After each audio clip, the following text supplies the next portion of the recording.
តានាងជីអ្វីបបិទ្ធព្រះករុណាទ្រង់មានបន្ទូលថា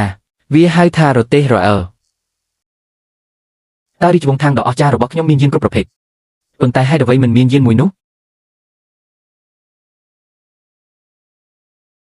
មិនទាន់ទេខ្ញុំមិនហ៊ានទេអ្នកជាបុរសអាយុ30ឆ្នាំហើយមិនហ៊ានខលហើយក្មេងអាយុ3ឆ្នាំទេឬនោះមិនមែនជាក្មេងអាយុ3ឆ្នាំធម្មតាទេនោះជាព្រះនាងរាជវង្សខាងចុះបើពុករបស់នាងលើកទូរស័ព្ទវិញតើខ្ញុំគួរនិយាយយ៉ាងម៉េចសួស្ដីកូនស្រីរបស់ព្រះអង្គបានផឹកកូកាកូឡាមួយដបនៅផ្ទះខ្ញុំបែបនេះឬព្រះករុណាប្រហែលជាខ្ញុំគួរតែហោះហើរត្រឡប់ទៅវិញហើយពិនិត្យមើលជាមុនសិនទោះបីជាខ្ញុំត្រូវបានទុកចោលក៏ដោយខ្ញុំនៅតែដឹងផ្លូវត្រឡប់ទៅវិញអ្នកហោះហើរត្រឡប់ទៅវិញពីទីក្រុងប៉េកាំងទៅស៊ីអានគឺ1000គីឡូម៉ែត្រហើយអ្នកចង់ហោះហើរពីសម័យទំនើបទៅរាជវង្សខាងតើអ្នកគិតថាអ្នកជាស៊ុបប្រមែនមែនទេនេះជាមន្ត្រីថ្នាក់ទី5មិនអីទេខ្ញុំនឹងទូរស័ព្ទទៅយកព្រមទេឆ្លើយឲ្យលឿនលឿមឆ្លើយឲ្យលឿនឆ្លើយឲ្យលឿនលឿន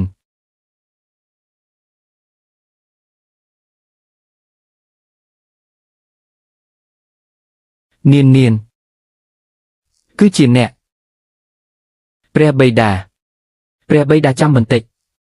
នាងកំពុងរកអ្វីមួយ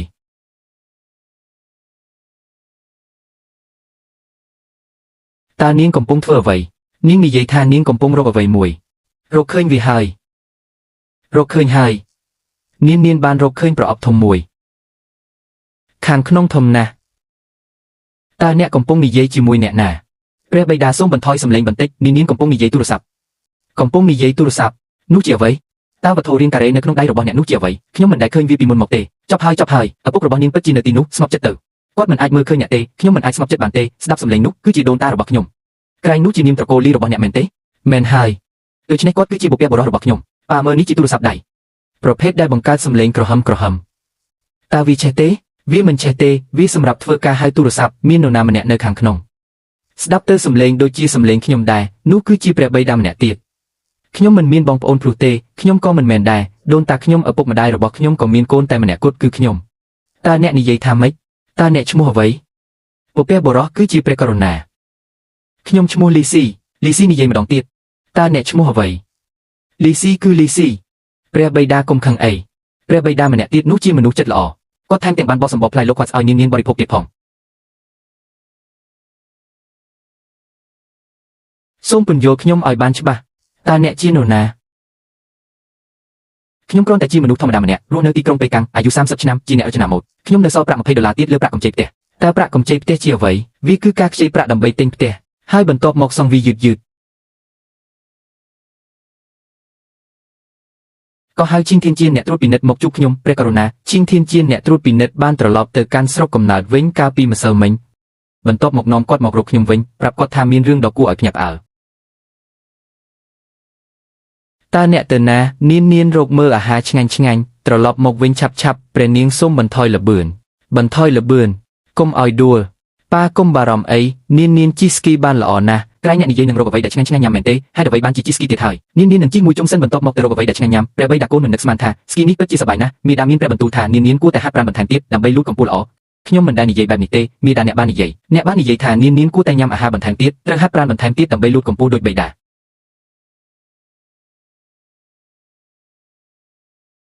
ក្រាបទូលព្រះនាងម្ចាស់ល្អហើយក្រោកឡើងហើយចាប់ផ្ដើមធ្វើអ្វីដែលឆ្ងាញ់ហើយនេះនឹងនោះខ្ចប់វាទាំងអស់ឲ្យនាងព្រះនាងម្ចាស់នឹងត្រូវយកទៅមែនទេនាងចង់យកទៅឲ្យព្រះមេដានិងព្រះបិតាអាហាររបស់ព្រះមហាក្សត្រនិងព្រះមហេសីមែនទេអ្នកបម្រើនឹងដឹកជញ្ជូនវាឆាប់នេះមិនមែនមេដាបិតាទីនេះទេជាឪពុកម្នាក់ផ្សេងទៀតគាត់មិនមានពុកមាត់ទេផ្ទះដែលគាត់រស់នៅធម្មតាប៉ុន្តែគ្មានអ្វីឆ្ងាញ់នៅខាងក្នុងទេប្រញាប់ឡើងហើយរុំវាទៅនាងកំពុងប្រញាប់តើអ្នកបានសុំការអនុញ្ញាតមុនពេលយករបស់អ្នកដទៃទេនាងសួរហើយពួកគេបាននិយាយថាបាទតើអ្នកសួរមែនទេនេះគឺជាការបញ្ជាចុះបើធ្លាក់ចូលទៅក្នុងសម័យដៃណូសាចុះបើធ្លាក់ចូលទៅក្នុងភពផ្សេងវិញក្រាបទូលព្រះករុណានិងព្រះមហាក្សត្រីចុះមកនេះតើអ្នកមិនបានត្រឡប់ទៅជាមួយព្រះនាងវិញទេឬហេតុអ្វីបានជាអ្នកនៅតែនៅទីនេះ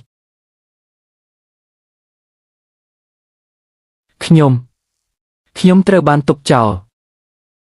អ្នកជាមន្ត្រីលំដាប់ទី5ដ៏ថ្លៃថ្នូរម្នាក់កំពុងធ្វើតេស្តថ្នាំពុលដោយផ្ទាល់តើត្រូវបានទុកចោលយ៉ាងម៉េចព្រះនាងរអិលលឿនពេកខ្ញុំមិនអាចតាមទាន់បានទេ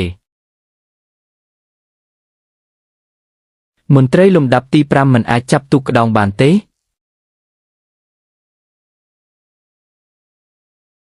ទេ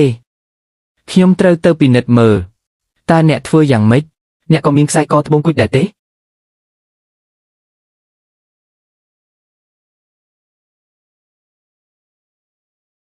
ចប់ហើយតែចប់រឿងអ្វី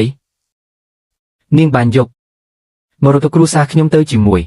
ខ្ញុំភ្លេចថាត្រូវទុកវាប្រគល់ឲ្យទៅកូនប្រុសរបស់ខ្ញុំ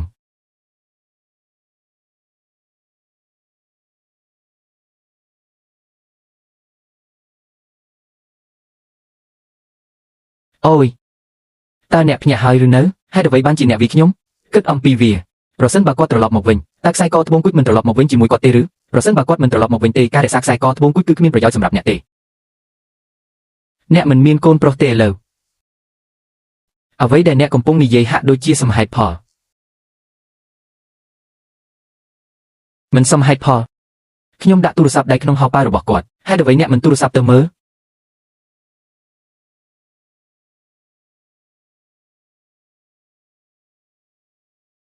ដូច្នេះអ្នកបានយកមរតកគ្រួសារខ្ញុំដូរវាយកស្ករគ្រាប់មួយដុំប៉ានេះមិនត្រូវបានដោះដូរទេគឺម្ដាយបានឲ្យនាងម្ដាយណានោះគឺជាមហេសីគាត់មើលទៅដូចមហេសីប៉ុន្តែសម្លៀកបំពាក់របស់គាត់ចម្លែកណាស់ដូចជាទេពធីតានៅក្នុងគំនូរជញ្ជាំងតាមហេសីរបស់ខ្ញុំបានក្លាយជាទេពធីតានៅពេលណា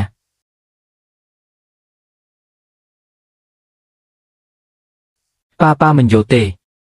ឪពុកនោះគាត់មិនមានពុកមាត់ទេគាត់និយាយថាឈ្មោះរបស់គាត់គឺលីតើគាត់និយាយថាគាត់ឈ្មោះអ្វី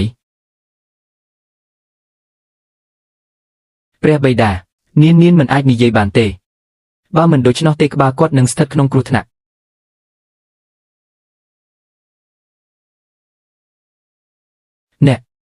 អ្នកបានរកឃើញឪពុកម្នាក់ទៀតនៅខាងក្រៅមែនទេ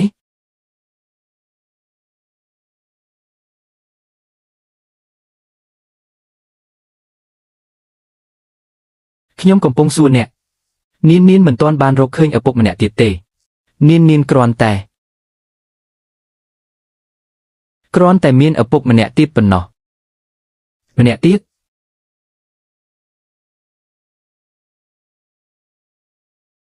ប៉ាសូមបន្ថយសំឡេងបន្តិចបើលោកតាលើរឿងនេះអ្វីនឹងចប់ហើយ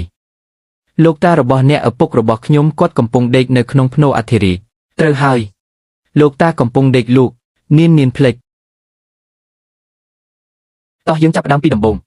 នាងដេញតាមសៀវបៃបន្ទាប់មកសៀវបៃក៏ភ្លឺឡើងបន្ទាប់មកនាងធ្លាក់ចូលទៅក្នុងរន្ធងងឹតមួយហើយបន្ទាប់មកតើអ្នកនៅណាចូលទៅក្នុងផ្ទះធំមួយរន្ធងងឹតមួយ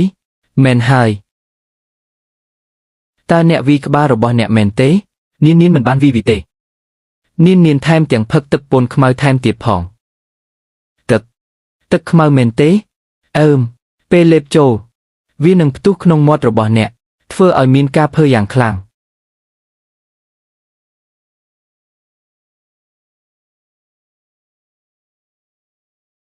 គ្មានគ្រុនក្តៅទេត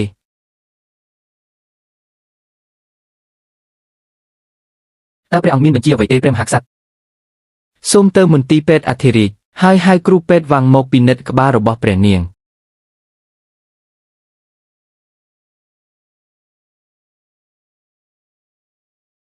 ព្រះបតាទុកវានៅទីនេះសិន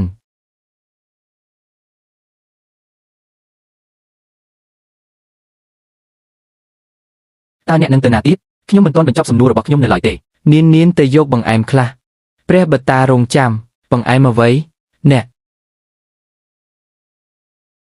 បញ្ឈប់នាង